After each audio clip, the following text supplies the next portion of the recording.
بخاری میں دین کی کتابیں نہیں ہیں، تاریخ کی کتابیں، تو اس وجہ سے دین تو قرآن سے لیں یا سنت، دونوں کتابیں تاریخ کی ہیں. آپ غلط جگہ چلے گئے ہیں. تاریخ کے معاملے میں آتھینٹسٹی کوئی نہیں ہوتی. زیادہ سے زیادہ یہ ہے کہ میری تحقیق یہ ہے، آپ کی تحقیق یہ، اس سے آگے کچھ نہیں ہوتا.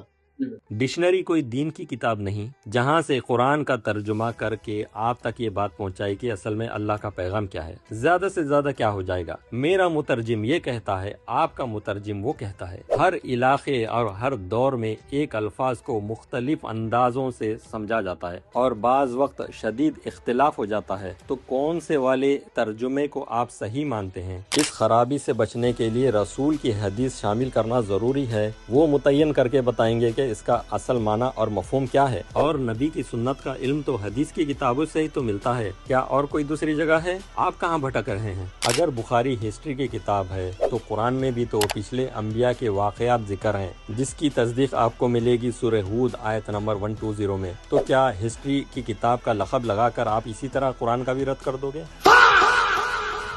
ہسٹری کی کتاب ہے، اس ہسٹری کی کتاب میں بہت سی چیزیں زیر بحث آئی ہیں، ان کو ہم پڑھیں گے، ان کی تحقیق کریں گے. ان کے بارے میں آخری درجے میں بھی اگر کوئی آدمی یہ کہے کہ میرا پوری طرح اطمینان ہو گیا ہے فلاں بات کے اوپر، وہ اطمینان بھی خود امام بخاری کے بقول زیادہ سے زیادہ کیا ہے؟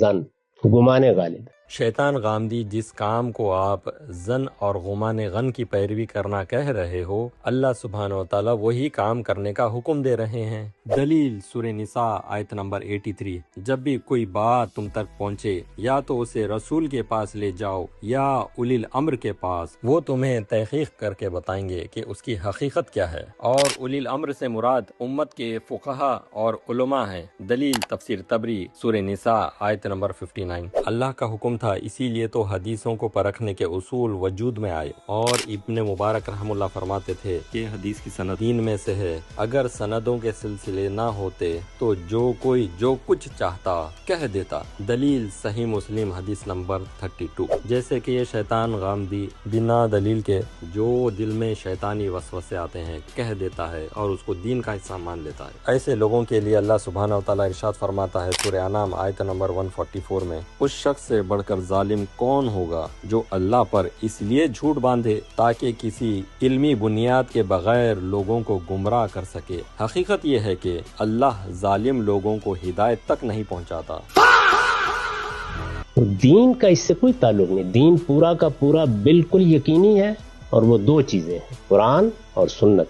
اور سنت کسی بخاری میں نہیں لکھی ہوئی، وہ مسلمانوں کے عمل کے ذریعے سے منتقل ہوئی اور مسلمانوں کے پورے عمل کے ذریعے سے ہوئی ہے. اس پر اجماع ہے. میں اس کو بیان کیا کرتا ہوں کہ اگر آپ کا بچہ شعور کی عمر کو پہنچنے کے بعد سنت دیکھنا چاہے تو اسے کہیں جاؤ قریب کی مسجد میں جا کے دیکھ لو، نماز جیسے پڑھ رہے ہیں.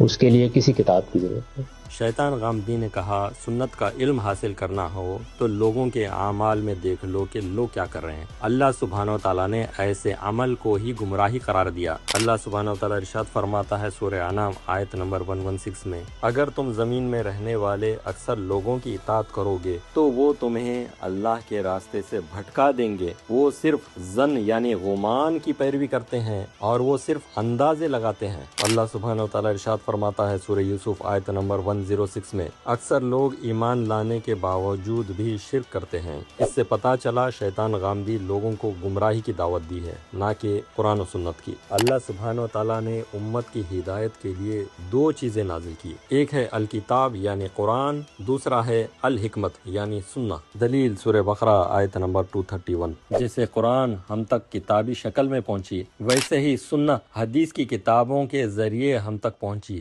اور اس کا علم حاصل کرنے کے لیے اللہ سبحانہ و تعالیٰ نے امت کو حکم دیا کہ اہل ذکر سے پوچھو اگر تم نہیں جانتے، دلیلوں اور دستاویزوں یعنی کتابوں کے ساتھ. دلیل سورہ نحل آیت نمبر 43-44. یہاں سے ہم کو پتہ چلا شیطان غامدی کا اپنے باطل قیاس پر مسلمانوں کا جو اجماع کا دعویٰ تھا وہ جھوٹا ثابت ہو گیا. قرآن کے بعد سنت کا علم حاصل کرنا ہو تو بخاری اور مسلم سب سے افضل ترین کتاب ہیں اور اس پر مسلمانوں کا اجماع ہے. پہلی دلیل جلیل امام نووی اپنی شرح میں فرماتے ہیں، علماء کا اتفاق ہے کہ قرآن عزیز کے بعد سب سے صحیح کتاب صحیح بخاری اور صحیح مسلم ہے، امت کی طرف سے اسے تلخی بالقبول حاصل ہے۔ اور امام ابن کثیر اپنی کتاب البدایہ والنہایہ میں فرماتے ہیں، صحیح بخاری کی مقبولیت اور اس احادیث کی صحت پر علماء اور تمام مسلمانوں کا اجماع ہے۔ اور فرمایا کتاب سیاہ الصحیح مسلم میں وہ تمام احادیث کے جن کو امام مسلم نے اپنی کتاب میں صحیح کہا ہے ان کی صحت قطعی ہے اور ان سے حقیقت میں علم ناظری حاصل ہوتا ہے۔ اسی طرح کا معاملہ